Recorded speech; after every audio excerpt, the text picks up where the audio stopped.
All right. It's March. This is March. I will say. This is March. I think my favorite tweet that I've seen of March has come from you. Which, will you tell the people what it was, please? I'm going to assume it was, I'm deleting my dating apps to lock in on March Madness in the basketball. And it kind of took off a little bit. It was really funny. Honestly, that's how it rolls. When it gets to March, I don't really want to focus on anything else. I just want to focus on the madness, We're just nailing March Madness. I could see myself. So I graduated college a year ago. Wow, this is a fun tangent. Just sitting in bio class in Rocks for Jocks, just quad box up, screaming for West Virginia. I'll miss that part of not being. Now I get to do it in the office, in the cubicle, which is maybe even more fun. But what do you think, Cole, about the Big 12 in March? You told me off the air you don't think the national champion lives in this conference. Why is that? I just don't. And I hate to say that on a Big 12 podcast. Yeah, I feel like, it's a great way to welcome myself to this neighborhood. But I just feel like, obviously, when it comes to March Madness, you want to see a bracket first before you make any sort of prediction. Yeah, true. That's the rule I live by. But when it comes to the teams in the Big 12, I'm just not necessarily imagining these teams winning a national championship. Like when it comes to looking at just the teams on paper or even the rosters lined up against some of the other conferences, like, for example, the Big East with Connecticut, obviously this year, or even Arizona or Purdue or Tennessee, a team that I really like. I'm just not buying the Big 12 having a champion this year, which is not an insult because they have two of the past three national champions. It's not an insult. It's just kind of how I'm feeling at the moment. This is based purely on vibes, but we'll see when the bracket comes out. I love it. The comment section's going to love it. Just how you feel. It's just, it's like today, it's just maybe not. Maybe nothing's personal, strictly business, as Lee Corso says.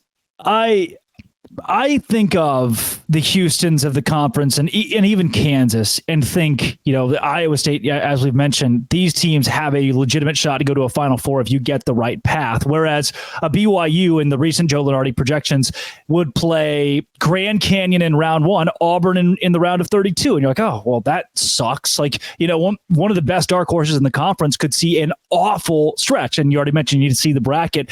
For me, though, Cole, I want to get your thoughts. I have transferred from we need depth to win in March to we need an elite starting five. I think Kansas still has one of the best starting fives in the country. What they lack is depth. I just need you to win 2 games in one weekend. If the starters play 38 minutes, that is fine. Just win the game. 8 guys can't play at the same time. Do you value depth or starting five more? Oh my God, you make such a good point. I feel like bench depth might be the most overrated thing when it comes to college basketball. I feel like in the regular season, maybe not the regular season, but in March. Sure. Yeah, absolutely. In the regular season, it is important because guys do get beat up long term. But when it comes to the NCAA tournament, I mean, like you said, you get 2 games and then you're off for a week. So it's like, you just gotta kind of commit to those 2 games. And especially if you have a really like an older group, a senior led group, and you're starting 5, I feel like you can actually really survive. And I feel like, again, I just look at it from year by year. I feel like people really do overvalue the whole, well, they've got a really deep bench and they're one of the best teams in college basketball because it doesn't necessarily always correlate to being a team that can go far in the tournament. Sometimes, honestly, having like a deeper team can kind of screw up continuity, which is something that I really look up or really value when it comes. I look at continuity rating on KenPom.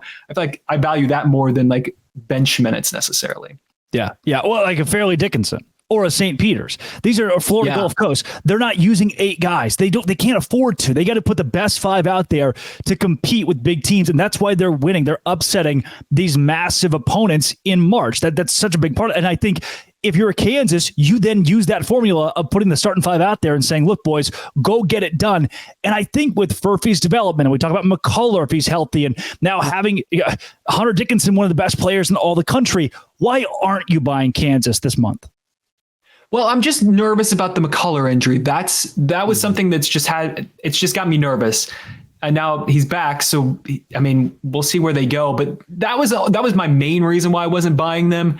Because when an injury like that pops up, I mean, that's a real red flag for the rest of the season, how it plays out. But that was kind of the reason. But you are right about that. They definitely have a starting 5 that I feel like is kind of hard to match up with, especially on a one. I mean, it will probably be a 1-day prep depending on who they draw in like the second round, for example. So it's like it'd just be a matchup nightmare, that starting five to score against necessarily. So, I mean, again, the McCullough injury was why I wasn't buying them, but we'll see. Houston. We talk injuries for Houston. You're in, out, buy, sell. Where do you fit with Kelvin Sampson? Well, I obviously love Kelvin Sampson as a coach, but Joe Tugler, he just got announced that he has a broken bone in his foot. So I feel like that's just another injury that just adds to, I mean, Houston's already dealing with injuries. They've dealt with them all year, obviously, with Terrence Anaro getting hurt. So, I mean, it's hard to necessarily hate a Kelvin Sampson team because they're just so locked in as a group. They're probably the most bought in team in college basketball because they have a very specific brand they like to play, which is get after you defensively and get after you on rebounds. But I just feel like their guards this year, they're smaller. And I feel like that really concerns me. I really love LJ Cryer. I liked him a lot at Baylor. And then Jamal Shed. I mean, you can't find like a bigger competitor than him, and especially somebody that plays with a lot of class. I really love Jamal Shed's game. So I love their guards, but I'm just concerned about their size. That's something that concerns me. Let's go Baylor Bears, buy or sell. I'm kind of buying them. I feel like you could probably talk a little bit more about them than me because you're a Baylor guy, but I'm buying them. I love Scott Drew as a coach, and I really like their starting five. They're obviously really good at scoring the basketball, but I'm kind of buying them now. I feel like they're kind of starting to get their groove a little bit. What do you think? I'm still selling. And I don't know. Maybe it's because you're a fan. I understand that perspective because with my Dayton Flyers, for real quick, I'm starting to sell them because they're really starting to not play good basketball at the moment. And it's getting very frustrating. So. And I think I'm higher than I was a month ago, but I think you mentioned continuity, and I can't speak on the analytics of this, but looking at them being freshman led with Jacoby Walter and Yves Misi, and then Ray J. Dennis is thrown in there with a Jalen Bridges. It's like, how well will these guys mesh in a March Madness setting? I don't know. There was so much continuity in the 21 national championship team. I don't know if you get that, but before we close this out, like a BYU, TCU, Texas Tech. I think Texas and Oklahoma are kind of the end of the line in the conference when it comes to teams that can compete in March. But that middle of the pack there, do you see anybody dangerous coming out of that group? Oh, man, it's tough because I feel like a lot of the times these teams kind of blur together a little bit just because they all beat up on each other. And I feel like they kind of all have a lot of the same tendencies. So it's hard to like pick one out of the other. I really do like BYU, as you said, because they're just so dynamic offensively. And I really like Texas Tech, for example, because I love Grant McCasland and I kind of like the style of basketball they play, but they've just been kind of struggling a little bit lately too. So I don't know, maybe you could give me a better pull, but because they kind of all blend together right now for me. So what are you thinking? I think BYU is the best out of the bunch. They have shown the highest highs, a couple low lows, but that's every team out of the conference in the Big 12. And so, yeah, I'd buy BYU out of that group. And really, really quickly, before I was just going to keep you here and keep asking March Madness questions because this is March. Grand Canyon. How about University of Arkansas Little Rock or McNeese State? I mean, who's your Cinderella? Oh boy, Cinderella. I want it to be Indiana State. Like that's who I really want it to be because Robbie Avila is awesome. I mean, everybody kind of knows about him already, but God, we got to see him on the March Madness stage. You know what I'm saying? I'm sure that you would agree with that.